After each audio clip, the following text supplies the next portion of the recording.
Welcome to Not Entirely Unlike Tea with Christine Collins.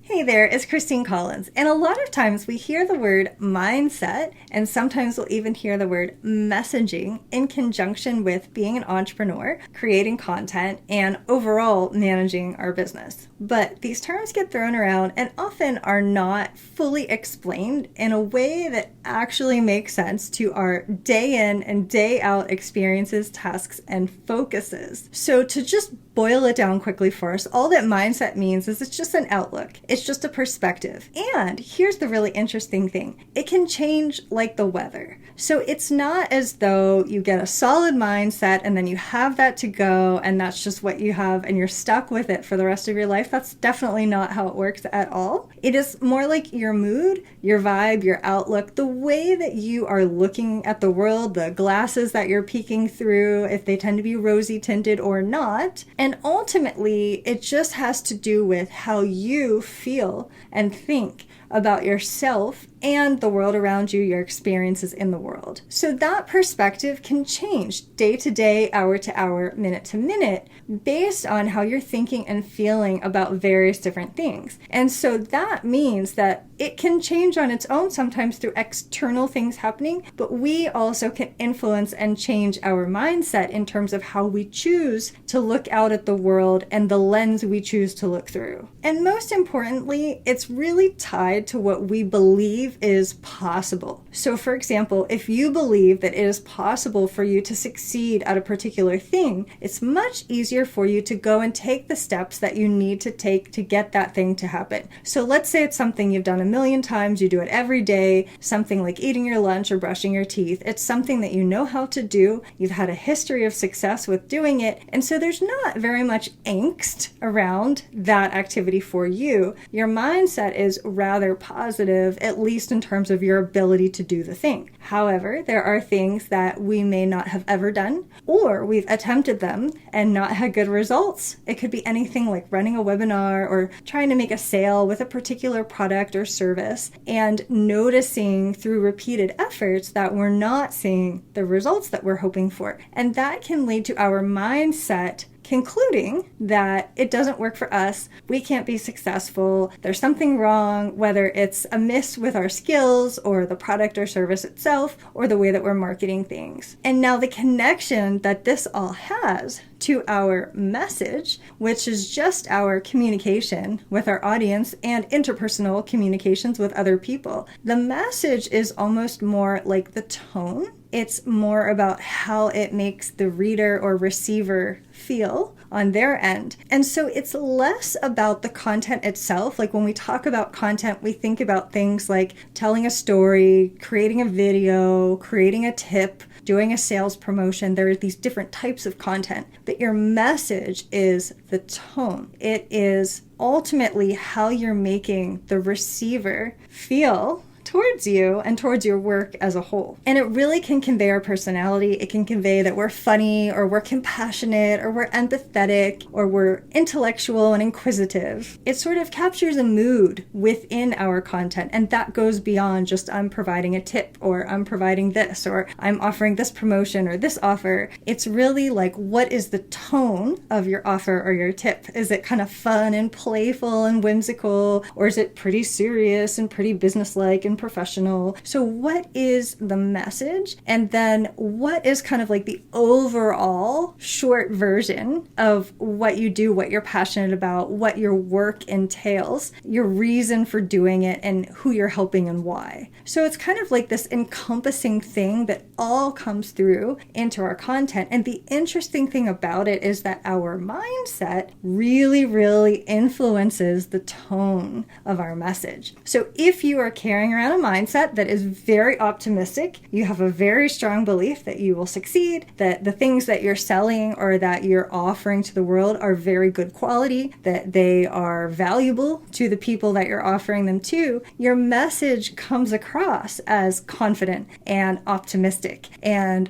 believing that this is really valuable, and it conveys that in an undertone without you having to say, hey, this is really valuable. It's just there. It's naturally built in, and it's inherent because your mindset will show through. And by the same token, if your mindset is, things don't really work for me, or I'm not very good at this, or the stuff I'm trying to sell is not very good, it will come through as well in your message without you saying words that specifically articulate that mindset. It comes through in the way that you talk, in the way that you talk to people, in the way that you speak, whether it's in written form or on video or audio, the way that you talk about your work, the passion or lack thereof, the confidence or lack thereof is very noticeable to the receiver. And it will influence them and influence the way that they think and feel about that work. And so what we do for ourselves as entrepreneurs and business owners is to set ourselves up with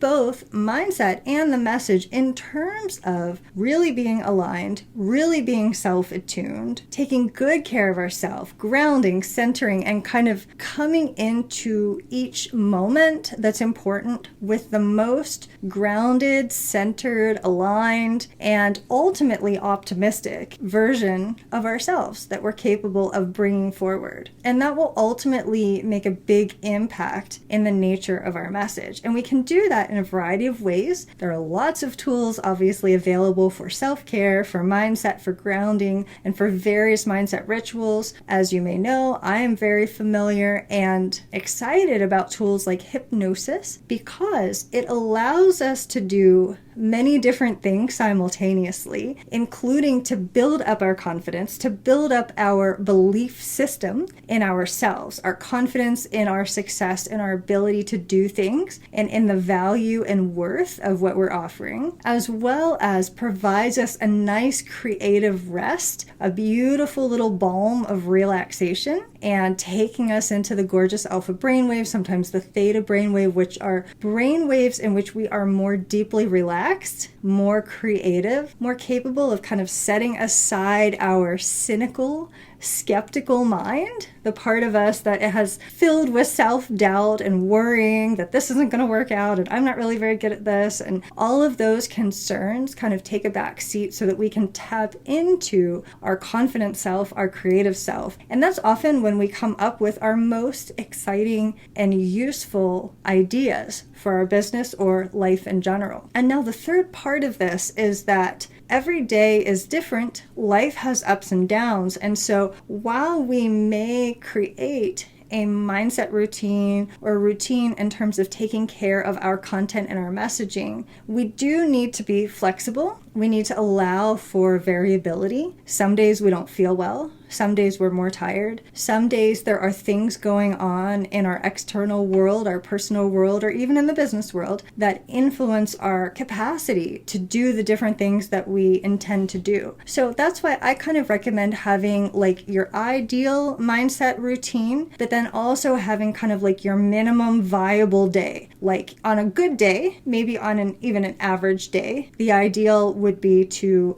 get up and do 15 minutes of meditation or hypnosis or whatever that looks like for you. It could be physical exercise. Some people like to take a walk in nature and meditate while they're walking. So there's lots of ways to do this. And then maybe there's something you do for yourself midday. It could be a cup of tea. It could be a walk. It just depends on what your world looks like. So I'm definitely not here to tell you that there's a prescribed way to do this, because there's lots of options and variability that you can create for yourself. But having an understanding of, if I had the time that I needed, this is what the day would look like, and here's where I would plug in mindset rituals that support my capability of showing up confident, optimistic, and well slept, and being my best self, being my most compassionate, empathetic, and connected self. Here are the things that I do to take care of myself in the right way so that I can show up in that way in my business and for other people. And then also having the option for, it's a crap day, I woke up tired. I didn't sleep well. I don't feel well. I am extra busy. I have too many things. Oops, I accidentally overscheduled myself. And normally I try to keep buffers, in between things so that I don't get frantic and hectic. But if you have a day that's just an off day for you for whatever reason, what's that minimum viable thing that you need to keep your mindset going, like as a maintenance for yourself? So for me, I have certain things that are kind of non-negotiable, even on the days when things feel scattered or out of order or extra busy. And again, I'm not here to tell you to do it the way I do it. So you have to figure out what that looks like for you. It could be that 10 minutes in the morning, that is the minimum. Or if you are having a morning where for whatever reason that wasn't possible, 10 minutes somewhere in your day, meditation, hypnosis, yoga nidra, whatever that looks like for you. Something for self-care, something to boost your mindset, to boost your mood, to get you feeling good and excited and at least a moderate level of happy. We're not always like way up here, of course we fluctuate, but to just get you almost like at a baseline. And so the goal here is not perfect routine every single day. It's to have an understanding of homeostasis and that baseline to keep for yourself, to keep you kind of moving forward. And it's okay that we're going to have off days sometimes. And that's the third portion, which is being capable of being flexible, of morphing and shifting and bending as we go through life, as we go through a day or a week or a month, being able to adapt and not just drop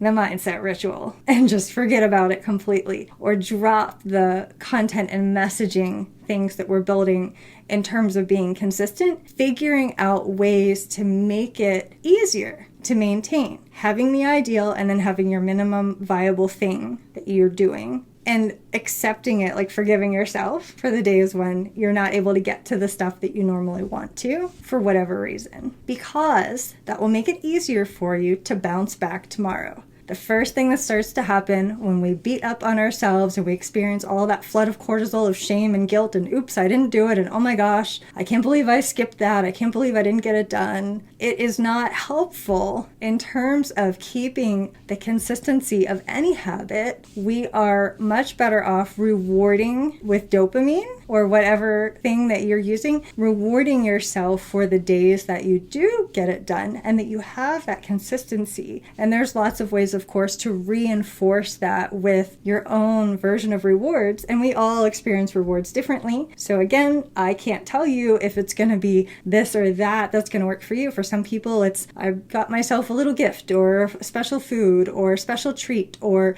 extra 10 minutes of reading a book or a swim or a walk. Like there's all different kinds of ways that we can reinforce our own behavior with a reward system for doing the things that get us closer towards our goals and towards the person that we want to be. And if you find that you would benefit from being supported through better holding to some of these mindset messaging and morphing routines and practices, I do offer a membership that encompasses much of this. So it includes tools like hypnosis, yoga nidra, EFT tapping, all three of which are incredibly powerful tools for managing anxiety and stress, boosting your confidence, your self-assurance that's going to come out into your message, transforming beliefs. If you have any old lingering thoughts in there from a long time ago, someone told you weren't good enough at something, we can transform those with these tools like hypnosis, but also getting you into these alpha and theta brainwaves that allow for more creativity, better problem solving, and ultimately rejuvenation as well. So tools like hypnosis and yoga nidra are wonderful if you have not had a good night of sleep, if you are feeling a little bit down, your mood, your vibe is a little bit off or low. It can actually help to rejuvenate you and provide some restoration that you need in order to continue on with your day. There are also tools like visualization, which is very, very powerful in terms of mindset and in terms of helping us to build the psychological structures to believe that something is possible for us by beginning to visualize some of the end outcomes in terms of the emotional results. And by practicing doing things in your mind's eye, there's quite a bit of evidence that it's actually getting recorded in a similar way as a memory, as if you'd already done it. And so you're really building that foundation to do that task, to complete that goal and achieve that thing. And so, of course, as always, if you have questions, please feel free to get in contact with me. You can always check that out further at transformcreate.com. And until we connect the next time, I wish you the most magical and creative rest of your day. Thanks for listening. This is Christine Collins at transformcreate.com.